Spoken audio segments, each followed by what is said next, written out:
Welcome back to another mini vlog. Video చూసిన వాళ్ళందరూ ఎలా ఉన్నారు? బాగున్నారండి. ఇంకా ఈవినింగ్ మా పిల్లల్ని అయితే స్కూల్ దగ్గర నుంచి తీసుకొని వచ్చిన తర్వాత వాళ్ళని ఫ్రెష్ చేసి ట్యూషన్కి అయితే రెడీ చేస్తున్నాను. మా పిల్లల్ని ఎవ్రీడే 5:30కి అయితే ట్యూషన్కి పంపించి 8 లోపు అయితే తీసుకొని వస్తాను. ఇంకా వాళ్ళైతే ఆ టైమింగ్స్లో రీడింగ్ వర్క్స్, రైటింగ్ వర్క్స్ ఉంటే మొత్తం ట్యూషన్లోనే చూసేసుకుంటారు. సో నేనే ట్యూషన్ చెప్పుకోవచ్చులే, కానీ మన పిల్లలు మన మాట వినరు. అదే టీచర్స్ అయితే భయానికి మంచిగా వాళ్ళు చెప్పినట్టు వింటారు. అందుకోసం అనేసి ట్యూషన్కి అయితే పంపిస్తున్నాను. మన పిల్లలకి చదువు వస్తుందని అంటే మనం ఎంత ఖర్చైనా భరించక తప్పదు కదా. సో నాకైతే మా పిల్లలు ఒక మంచి స్టేజ్లో ఉండాలి, నాకన్నా బెటర్ పొజిషన్లో ఉండాలి, వాళ్ళు మంచి మంచి ఉన్నత చదువులు చదువుకొని మంచిగా వాళ్ళు ఒక స్టేజ్లో ఉండాలి అనేసి ఎప్పుడూ నేను వాళ్ళ గురించి నాకు వేరే ఆలోచన ఉండదు.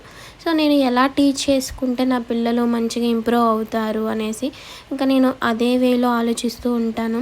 సో ఏ డే కూడా నేను పిల్లల్ని అయితే పంపించకుండా స్కూల్కి అయితే నేను అస్సలు ఉండను. ప్రతి ఒక్క రోజు పంపిస్తాను. అది ఎంత కష్టమైన నాకు హెల్త్ ప్రాబ్లం వచ్చినా కూడా పిల్లల్ని అయితే నేను స్కూల్కి అయితే పంపించి ఇంకా ఆ తర్వాత నేను చిన్నగా పని చేసుకుంటాను అనమాట. అలాగుంటుంది. సో ఇంకా ఈవినింగ్ బ్లాగ్ అయితే షేర్ చేస్తున్నాను కదా ఫ్రెండ్స్.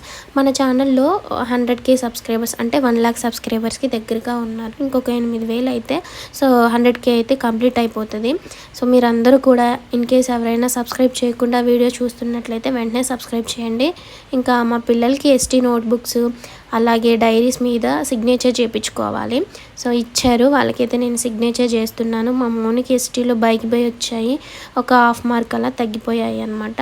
సో చిన్నపిల్లలు కదా, ఇంకా మంచిగా ఇంప్రూవ్ అవ్వాలి నాన్న, ఆ 1/2 మార్క్ కూడా తగ్గకుండా నువ్వు క్లాస్ ఫస్ట్ రావాలి, అప్పుడు నువ్వు క్లాస్ ఫస్ట్ వస్తే అందరూ నీ మాటే వింటారు, అప్పుడు బాగుంటుంది, నువ్వు గ్రేట్ అనేసి చెప్పాను అనమాట.